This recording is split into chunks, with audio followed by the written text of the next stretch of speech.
Галя лагерите предложиха и на това заложиха. Те решиха тинейджерите с влак да пътуват и над задачи да мъдруват. Всички на гарата се събраха и в отбори се разбраха.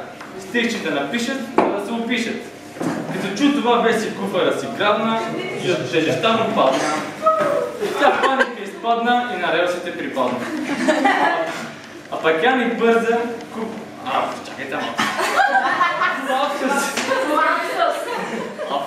А пък Яни бърза да купи на всички банани, за да ги нахрани за лагерото. Аз ще така виждам някаква идея.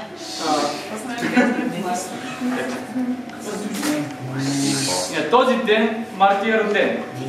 Той чувалчето си взе и на гарата дойде.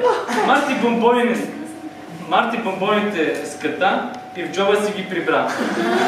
Мони тръгва да го гони с бели панталони. Да го докопа, за да го закопа. А бе си иска да го убие и шамар да му забие. Така, бака, никога не чака. Ние в него се качихме и за миг се... И за миг откачихме. Нани... Жани те като видяха, от страх се напикаха.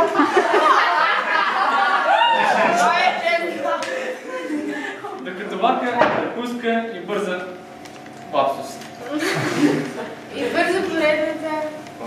Докато вака, препуска и бързо поредната гара напуска, усмихнато отгледа Яни бързо от минаващите поляни. По една се сменят, а идеите бързо се променят.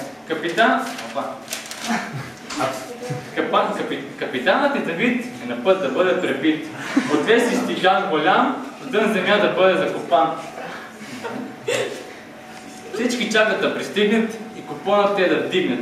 Опасно близо до него да бъдат и светът на дявола те да преобърнат.